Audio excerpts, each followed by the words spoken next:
Topic کو ہم نے شروع کیا ہے کہ خدا ہمارے جذبات کی شفا چاہتا ہے. ہاللویا. اور ہم یہ سیکھنے کی کوشش کر رہے ہیں کہ جب ہم جذباتی طور پر نابالغ ہوتے ہیں، امیچور ہوتے ہیں، تو کس قدر ہم نقصان اٹھاتے ہیں. غلطیوں کا خط نکالیے گا، اس کا 4 باب، اس کی آیت نمبر 1. یہ ہمارا پرانا ہی حوالہ ہے، اس کو ہم پڑھیں گے.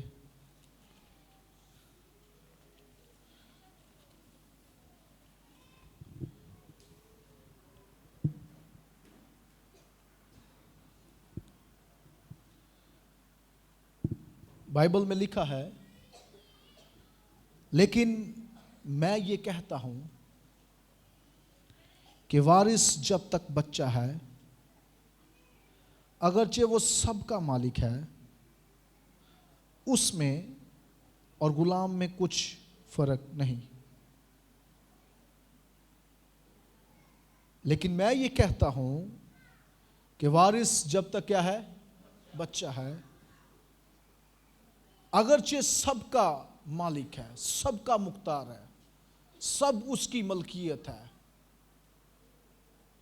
لیکن حقیقت کیا ہے کہ سب کا مالک ہونے کے باوجود اس میں اور غلام میں فرق نہیں ہے. بنیادی طور پر وہ یہ کہنا چاہ رہا ہے وہ اور غلام برابر ہیں جب تک بچہ ہے. بائبل مقدس میں پالوس کو یہ بات کیوں لکھنے کی ضرورت پڑی؟ سوال یہ ہے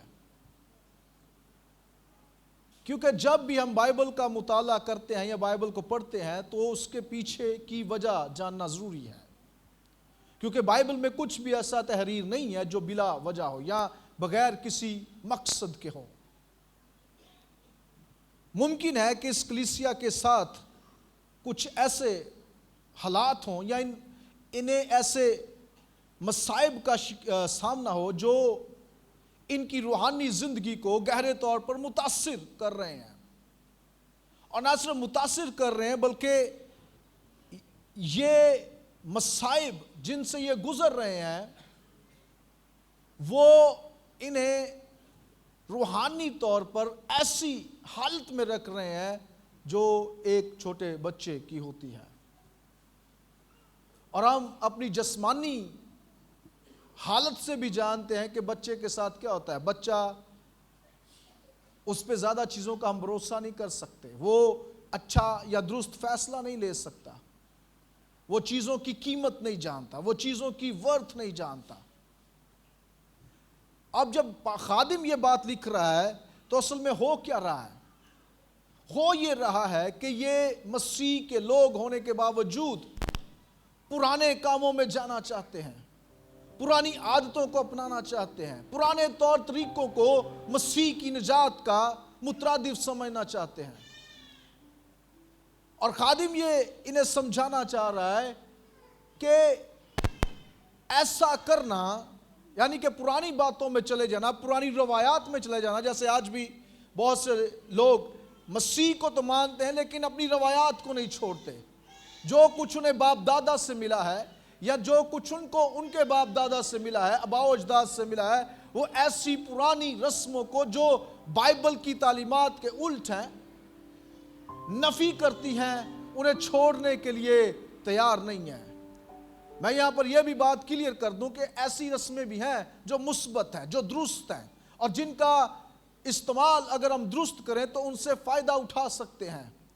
لیکن کچھ ایسی رسمیں ہیں جو اینٹی گاڈ ہیں، خدا کے مخالف ہیں، کلام کا جو ہے وہ انکار کرتی ہیں، کلام کی منکر ہیں. غلطیوں کی کلیسیا کو پالوس اس لیے روحانی امچور کہہ رہا ہے، روحانی نابالغ کہہ رہا ہے کیونکہ یہ درست کام کرنے کی کوشش کر رہے ہیں. کیسے طریقے سے؟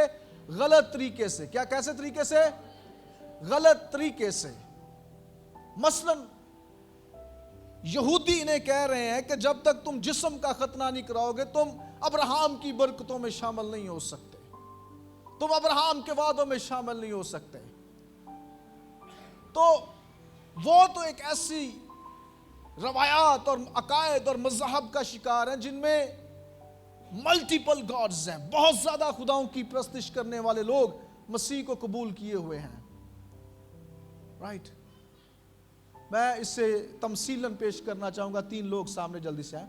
تمثیل کے طور پر، تصویری طور پر میں آپ کو بتانا چاہتا ہوں کہ اصل میں ہو کیا رہا ہے، کیوں خادم ان کی روحانی حالت کو نابالغ قرار دیتا ہے۔ طرح طرح کے خدا اس کی زندگی میں موجود ہے، لیکن ایک دن اچانک یہ پولس کے وسیلہ سے کیا کرتا ہے، خداوند یسوع کے بارے میں سنتا ہے، اور خداوند یسوع کے بارے میں یہ سنتا ہے کہ وہ اس کا کفارہ بن گیا، اس نے اس کی خاطر جو ہے وہ صلیب پر دکھ سہا ہے، اور اب یہ اسے اپنا خداوند قبول کر کے ابدی زندگی میں داخل ہو سکتا ہے۔ اس شخص نے اپنی زندگی مسیح کو دے دی، اپنے بتوں کو چھوڑ دیا، اپنی روایات کو چھوڑ دیا اور مسیح کو زندگی دے دی۔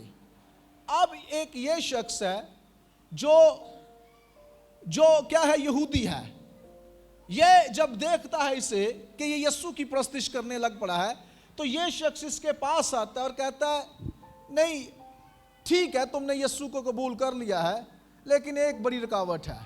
یہ جناب پوچھتے ہیں کہ کیا رکاوٹ ہے؟ یہ جناب کہتے ہیں کہ تمہیں شریعت کی یا جسمانی شریعت کی ان باتوں کو ماننا ہے، مثلا تم ختنہ کراؤ، اور بھی جو سبت ہیں انہیں مناؤ، رائٹ، اور جو تہوار ہیں انہیں مناؤ، تو پھر تم ابراہم کے وعدوں میں شامل ہو سکتے ہو۔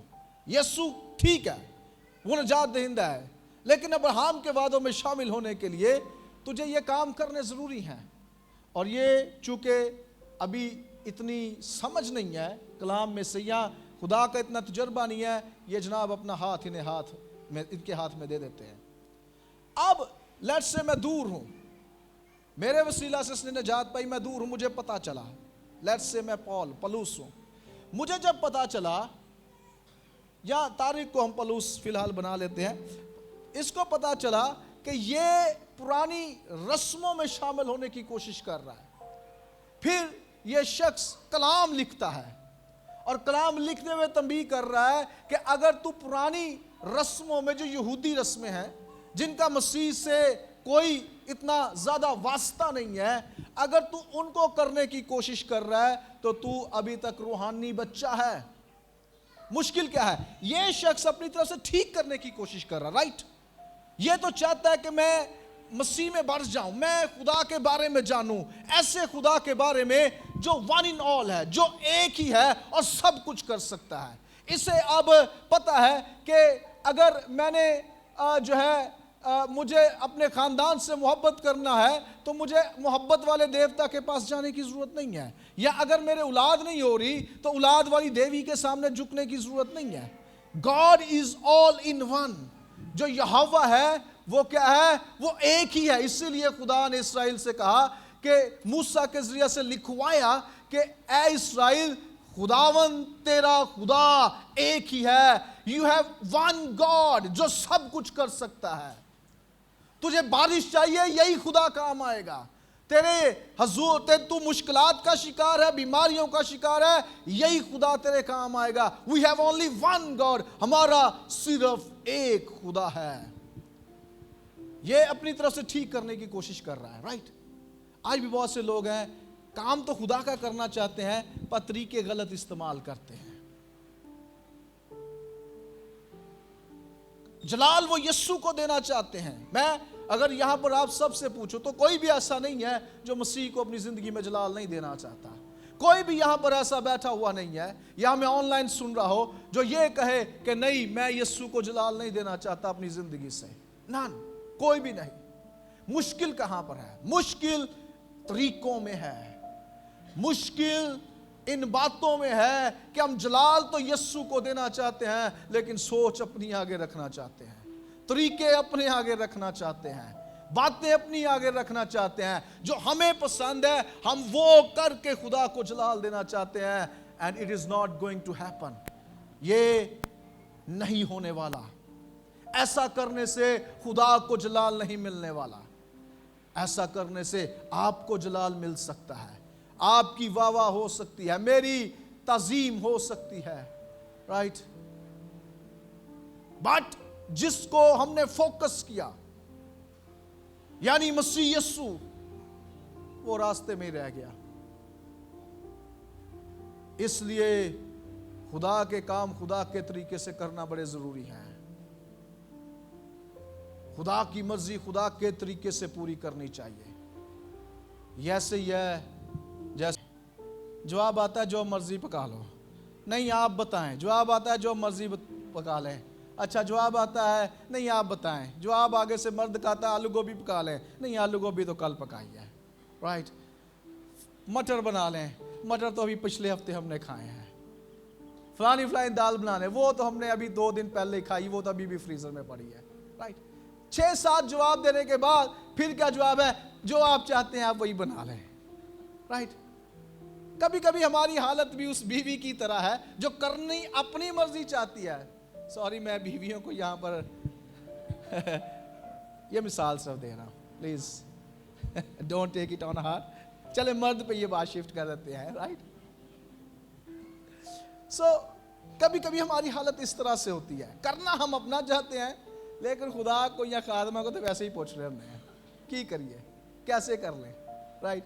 جب بتایا جاتا ہے تو پھر وہ اپنی بھی بات آگے بتا دیتے ہیں. And God is not happy with that. خدا کے طریقے سے خوش کیا جا سکتا ہے. میرے پیچھے کہیے خدا کے طریقے سے خوش کیا جا سکتا ہے. کبھی آپ کے ساتھ ایسا ہوا ایک بچے کو آپ لے گئے ہوں دکان پہ, رائٹ, اور اس نے کسی قیمتی چیز پہ ہاتھ رکھ دیا ہو, یہ میں نے لینا ہے, یہ لینا ہے, اور آپ کو تو پتہ ہے کہ میرے پاس شاید اتنے پیسے نہیں ہیں یا یہ قیمتی ہے جو اس کے کام کی بھی نہیں ہے. آپ زبردستی لیٹ سے اسے چاکلیٹ لے دیتے ہیں. آپ اسے جب چاکلیٹ لے کے دے دیتے ہیں اکثر بچہ روتا آتا ہے اور گھر آ کے بھی وہ روتا ہی رہتا ہے. وائی؟ کیونکہ آپ نے اسے خوش کرنے کی کوشش کی ہے. کیسے؟ اپنے طریقے سے, نہ کہ وہ جو چاہ رہا ہے. ہاللویا. اسی طرح سے خدا بھی خدا کے طریقے سے خوش ہو سکتا ہے. اس لیے کوئی بھی زندگی میں فیصلہ لیتے ہیں خدا کی مرضی جانیں, ڈسکس کریں, رہنمائی مانگیں. ہماری زندگی میں رہنمائی مانگنے کی, گائیڈنس لینے کی بالکل بھی روایت نہیں ہے. ہمارے پاس جب کچھ قیمتی آتا ہے تو ہم صلاح لینا پسند نہیں کرتے ٹھیک لوگوں سے, ٹھیک شخص سے, خادم سے. اور بھائی میں تاڑے کو I will not ask you anything. Late سے آپ کے پاس پیسے ہیں, پیسوں کے بارے ڈسکس کریں. میں یہ تھوڑی کہوں گا کہ آپ دائیے کی دیں. اگر آپ نے نہیں دینی تو آپ نہیں دیں گے. اگر آپ نے ہدیہ نہیں نکالنا تو you will not do that, right. اگر آپ نے کچھ اور نہیں کرنا تو اس لیے اس سوچ کو تبدیل کریں. if you want to grow, اگر آپ بڑھنا چاہتے ہیں تو ہمیں اس سوچ کو بدلنا پڑے گا. اکیلے چلنے والی سوچ کو بدلنا پڑے گا. میں سب کچھ جانتا ہوں, اس سوچ کو بدلنا پڑے گا. میرے تعلقات ہیں, اس سوچ کو بدلنا پڑے گا. مجھے مارکیٹ کا پتہ ہے, اس سوچ کو بدلنا پڑے گا. We have to become a collaborative society. ہمیں ایک ایسا معاشرہ مسیح کا خاندان ہوتے ہوئے بننا ہے جہاں پر آپ اپنے اہم فیصلوں میں ضرور قیمتی لوگوں کو شامل کریں. میں کل اپنی ایک فیملی میں بیٹھا ہوں تو انہوں نے اپنا پلان میرے ساتھ شیئر کیا. مجھے بڑی خوشی ہوئی اور آگے پھر میں نے انہیں گائیڈ کیا. آپ کیسے بڑھ سکتے ہیں, آپ کیسے چیزوں کو بڑھا سکتے ہیں. تو مشورہ دینے سے, ٹھیک راہ دکھانے سے کچھ غلط نہیں ہوتا, اور ٹھیک مشورہ لینے سے آپ کا کوئی نقصان نہیں ہوگا. زیادہ ایک کپ چائے آپ کا لگ جائے گا یا ایک وقت کا کھانا لگ جائے گا, رائٹ, جو کچھ بھی آپ نے بنایا ہوگا. بٹ آلویز ہمیشہ کاؤنسلنگ کو سیکھ کریں, ہمیشہ کاؤنسلنگ کی تلاش کریں, ہمیشہ اپنا دل بتانا سیکھیں. میں سمجھتا ہوں کہ بڑے مسائل ہیں, میں سمجھتا ہوں کہ بڑی مشکلات ہیں, اور میں یہ بھی جانتا ہوں کہ کبھی کبھی انسان اس لیے اپنا دل شیئر, اپنی مشکل نہیں کرتا.